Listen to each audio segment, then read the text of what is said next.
Mr. President, I'd like to begin my remarks this afternoon and really to congratulate several of our colleagues who worked long and hard on this legislation, and their staffs who worked equally long and hard. Senator Schumer and Senator Alexander, I see Senator Collins is on the floor, Senator Lieberman, our leaders, Democrat and Republican leaders, Senator Reid and Senator McConnell. Anyone watching this debate from across America on C-SPAN might be wondering, why is this important? Why are they doing this? Why are we spending several days, literally, session here in the United States Senate to focus on a nominations bill? Why? And for those folks who might be wondering why, let me just offer these thoughts. This administration has been in office for roughly 2.5 years now.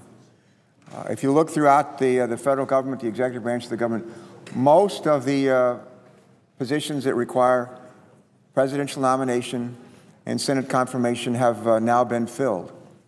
But a number, including a number that are in highly important, highly critical positions, have not been. But until fairly recently, this administration looked like what I describe as executive branch Swiss cheese.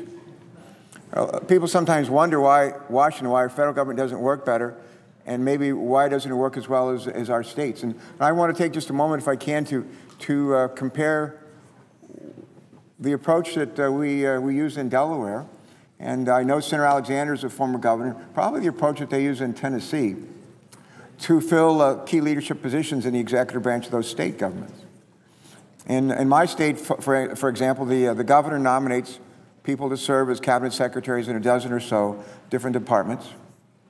Those nominations have to be confirmed before the Senate. They hold hearings and generally report those nominations favorably. In fact, I think my 8 years as governor, we never had the Senate fail to report and to vote for one of our nominees for an executive branch department, for example, Secretary of Transportation or Secretary of Education, those kinds of appointments.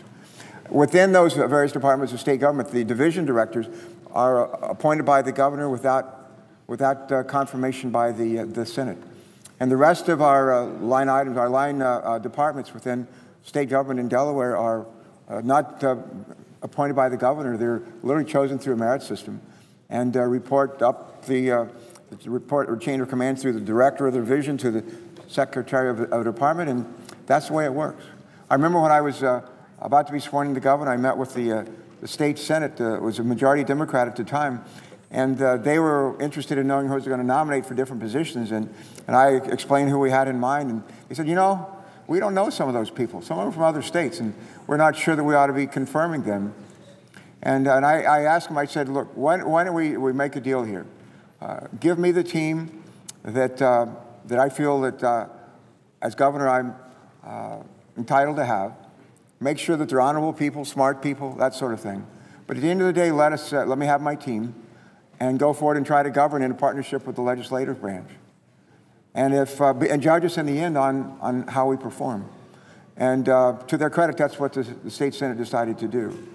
And that's the way we operated for 8 years. They were 8 good years, 8 very good years. I was fortunate to be governor at the same time that Bill Clinton was president, and we managed to balance our budgets, I think, 8 years in a row. We actually cut taxes 7 years in a row. We paid down some of our debt, got ourselves a AAA credit rating for the first time in state history, still have it. But that's the way that we operated. It doesn't look that way or operate that way here. And there's a number of reasons why this administration and the last administration, and I suspect the one before that, a year or 2 years even into those administrations, the executive branch, when you look through the senior ranks of the leadership of the various departments, looked too much like executive branch Swiss cheese. Senator Alexander and Senator Schumer, to their credit, are trying to change that. I commend them for their efforts. It's, I think, enormously important. If you're trying to be the president and to lead this country, you need your team. You need your team. And it's important that they be capable people, honorable people, but at the end of the day, a president of either party needs a good team, a strong team, filled sooner rather than later. But there are a number of reasons why it's so difficult to get many of these vacancies filled. One of them, there's a reluctance on the part of some people to go through the process, the confirmation process. It takes forever. in some cases. There's nominees are asked to sort of like bare their, if not their souls, and largely bare their lives, and to go through a process where they can be maybe not crucified, but certainly exposed to anything they've ever done wrong in their lives. None of us is perfect. And I think that in itself deters people from wanting to go through this process. I was once nominated when I was governor, nominated to serve on the Amtrak board by President Clinton. And I remember how long it took just to fill out the paperwork. One set of paperwork for the executive branch, a totally different set of paperwork for the legislative branch. I remember saying to my wife, after speaking like a weekend or two, just filling out the paperwork, I'm not sure it's really worth it, doing all this. I'm really not sure it's worth it. And I'm sure for other folks who go through this process, they probably reach the same conclusion somewhere, at least once during the time that they go through the paperwork. We need to have not separate questionnaires. We need to synchronize, homogenize at least the paperwork, and hopefully put it on an electronic form, and so that we can do it electronically, or those nominees can do it electronically one time and be done with it and send it off to the right folks to look at. One of the reasons why we go slowly here is that, and I'll just share with you, I was in Afghanistan, either Afghanistan or Pakistan, one of those countries, and a couple of months ago, and riding around with the Codel and in a bus, going from place to place, and one of the folks in the bus said, you know, I'm looking for somebody to put a hold on a nomination in order to get some leverage on something that senator was trying to get from the administration. And that's with a Democratic president and a Republican senator. But I want to tell you, that conversation could have happened with 4 years ago with a Democratic senator and a Republican president. There's a lot of folks have used for years the ability to put a hold, to stop a nomination from moving forward in order to gain some kind of political advantage, which has nothing to do maybe with the nominee or the nominee's abilities to serve. And the other point I want to make, I shared this with some of our colleagues in our caucus, Senate Democratic Caucus the other day. And I talked to my colleagues there about the General Accountability Office, GAO's work. Every year they publish, as most of us know, something called a high-risk list.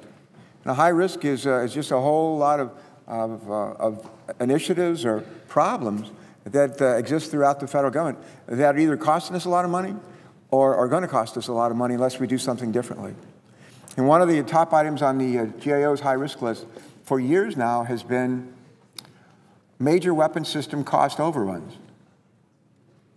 And in 2000, GAO determined that major weapon system cost overrun at the Department of Defense were $42 billion. That's a lot of money. They update that list every year. They updated it for 2010 not long ago. And they concluded that major weapon systems cost overruns in 2010 had grown from $42 billion 10 years ago to $402 billion in 2010. I chair a subcommittee called Federal Financial Management, part of Homeland Security, Government Affairs, and we've held a number of hearings in recent years to try to figure out how can we get better results for less money. How do we get better results for taxpayers for less money, or better results for maybe not much more money? And as we drill down on major weapon system cost overrun, here's one of the things we found out. Through the testimony offered by a fellow from one of the top, I think, 3 people in acquisition in the Department of Defense, a fellow named Jim Finley, who reported to John Young, who's a top acquisition guy in the last administration, who reported to Bob Gates, the secretary. We brought in Jim Finley for testimony on major weapon system cost overrun. Again, this is Secretary Gates, John Young, top acquisition guy in the Pentagon, and then Jim Finley. We asked Mr. Finley, I asked him a question. I said, how long have you been in your job? And he told me how many months he'd served in his job. And I asked him what kind of turnover he got from his predecessor.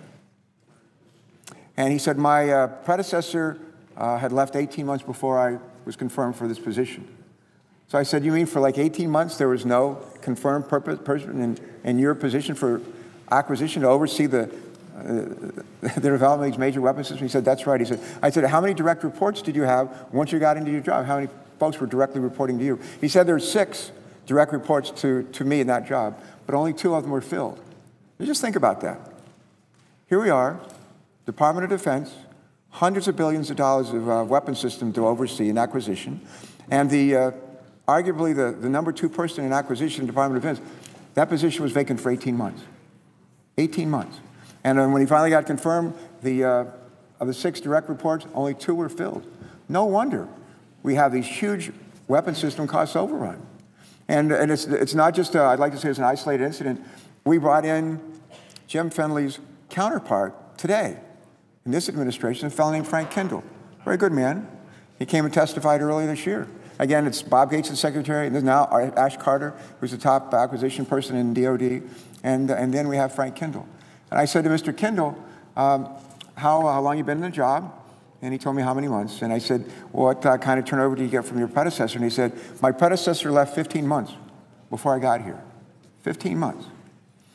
And my friends, I don't know how good we all are at connecting the dots, but when you have one of the top 2 people in the Department of Defense responsible for riding herd on the defense industry, all our contractors, and these contractors with very expensive weapon systems, when you have a vacancy for 18 months in one administration, the next administration, pretty much like a vacancy for 50 months, that is no good.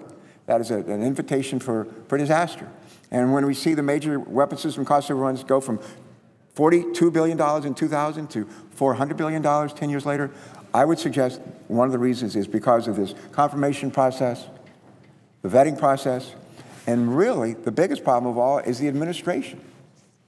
The administration, it takes forever to identify people to go in these positions, to vet these positions and actually give us a name. There are no silver bullets in terms of solving this problem. We need a lot of silver BBs, and one of the good things about the legislation before us is it provides a number of, I think, very, very helpful tools to expedite the consideration of nominees, to better ensure that the next administration, or even this administration, a year or 2 from now, if the president's reelected, that we don't end up with more and more of executive branch Swiss cheese, which really translate into, I think, for the taxpayers, enormous costs. Costs we can't afford with the budget deficit of over $1 trillion. The last thing I want to say, if I may, a number of people are offering amendments. I'm going to call up an amendment to this bill in just a moment. And it's an amendment that involves, again, our friends at GAO, the Government Accountability Office. And our amendment's pretty straightforward. It would require GAO to investigate and conduct a survey on the number of presidentially appointed positions that are not Senate confirmed in each agency, a category of jobs that also routinely go unfilled for extended periods of time. And the study would provide recommendations as to whether eliminating or converting certain appointees to career positions would be more efficient. In addition, the survey should evaluate whether it is beneficial to reduce and convert specialized categories of appointees, such as inspector generals, chief financial officers, or acquisition officers, to a career status, not as appointed, politically appointed. And the purpose of the amendment is that the proposal, we believe, would provide an analysis of what is an efficient amount of presidentially appointed positions government-wide, and also provide recommendations on how to further reduce or convert these positions. As far as I can tell, it's not a controversial proposal. GAO does a lot of good work for us to help us figure out how to operate more efficiently, also to use some common sense. And my hope is that my colleagues will see fit to support it. And with that having been said, Mr. President, I want to ask unanimous consent to call up amendment number 517, which I filed earlier today. Is there objection? Clerk will report. The senator from Delaware, Mr. Carper, proposes an amendment numbered 517 to S679. Mr. President, I ask unanimous consent to dispense with further reading of this amendment. Without objection. And with that, I yield the floor. Thank you very much.